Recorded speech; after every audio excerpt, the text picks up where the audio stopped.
2. Questions. La radio. De l'art, des questions, du blabla qui fait du bien. Par Matteo Rakowski. Chers visiteurs perdus dans les méandres d'Internet, j'avais décidé d'organiser un concours sur mon compte Instagram. Si tu es un visiteur du futur et qu'Instagram n'existe plus, sache que c'était une application sur nos téléphones. Dessus, nous pouvions y partager des photos de nos passions, de moments choisis de nos vies, voyages, concerts, etc. C'était en quelque sorte une vitrine de nos existences. Pour les artistes, un formidable outil pour faire connaître son travail et découvrir celui des autres. Mon concours était assez simple. J'invitais mes abonnés à m'envoyer le mot de leur choix par message, puis j'en tirais un au hasard parmi eux. Après, je devais écrire ma petite chronique radio à partir de ce mot-là. Et le mot que j'ai tiré, c'est saudade. Saudade, nom féminin, sentiment mélancolique mêlé de rêverie et d'un désir de bonheur imprécis. Saudade, c'est un sentiment difficilement traduisible en français. C'est un manque profond, lancinant, qui vous prend, une douleur qui vous berce légèrement. C'est un manque que l'on ressent lorsqu'on est loin de son pays. Mais attention, je ne parle pas seulement d'un pays qui serait purement géographique. Je parle du pays de notre enfance, aux frontières encore imprécises, qu'il nous faudra quitter pour tenter l'aventure de l'âge adulte. Le monde des adultes est peuplé d'enfants explorateurs, d'enfants colons. Attirés par la richesse et la liberté, ils ont sauté dans le premier bateau qui se présentait. Certains d'ailleurs semblent oublier d'où ils viennent et sont de grandes personnes sérieuses et tristes. D'autres éprouvent la saudade pour leur pays enfance, qui n'est plus qu'un souvenir qu'on entretient comme on peut. Quand je parle de saudade, je parle du pays où l'on s'installe lorsqu'on est amoureux, vraiment amoureux. Blessé par plusieurs voyages, des fois on échoue sur une nouvelle terre. L'histoire naissante est pleine de promesses.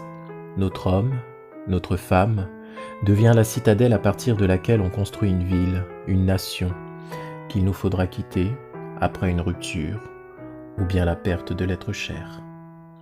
Quand je parle de saudade, je parle des dimanches après-midi pendant le carnaval à Cayenne. Maman prépare des beignets aux pommes. Ils sont énormes et recouverts de sucre glace qui salit les mains. Car les beignets de ma maman, il faut ses 2 mains pour les tenir. Nos proches ont déjà réservé leur part et leur place sur notre balcon.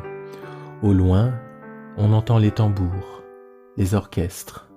Dans les rues, les cavalcades des groupes masqués. Les touloulous, femmes déguisées de la tête aux pieds. Et tous les autres, aux noms qui paraissent étranges, presque magiques pour celui qui n'a jamais connu la folie d'un peuple qui exprime son mal-être, sa servitude, ses blessures, l'humiliation quotidienne d'un État centralisé par le biais d'une fête géante où l'on bouleverse les codes, où l'on moque les puissants. Ces noms étranges, Soussouris, Géfarine, Nègre-Marron, Diablesse, des costumes qui racontent l'esclavage, la colonie, le bagne, la vie. Lorsque le soleil se couchera, le groupe Curaçao do Brasil viendra clore la fête.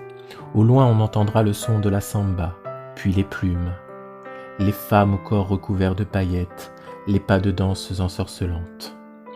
2 peuples voisins réunis dans une quête commune. L'Église, encore puissante dans les esprits, a cédé devant sa majesté Vaval, le roi du carnaval. Le mercredi des cendres, ici, ça se fête le vendredi, si l'on veut que la cathédrale soit pleine à craquer. Saudade, en pensant à cette époque révolue, à cette terre que j'ai abandonnée, à cet amour que j'ai perdu. Un petit mot qui exprime tout, un petit mot qui exprime tant, un petit mot comme une porte ouverte sur une souffrance singulière. Je souffre, mais la douleur est exquise, car elle et moi sommes un.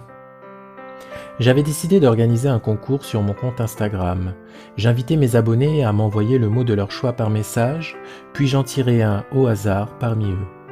C'est saudade qui s'est imposé, comme pour me rappeler le pays natal qui anime mes pensées. Je suis assis face à ma table de dessin, la pièce est plongée dans le noir. C'est ainsi que j'aime enregistrer cette émission. Aujourd'hui, il aurait suffi que j'allume le micro et que je dise « Saudade ». Rien de plus.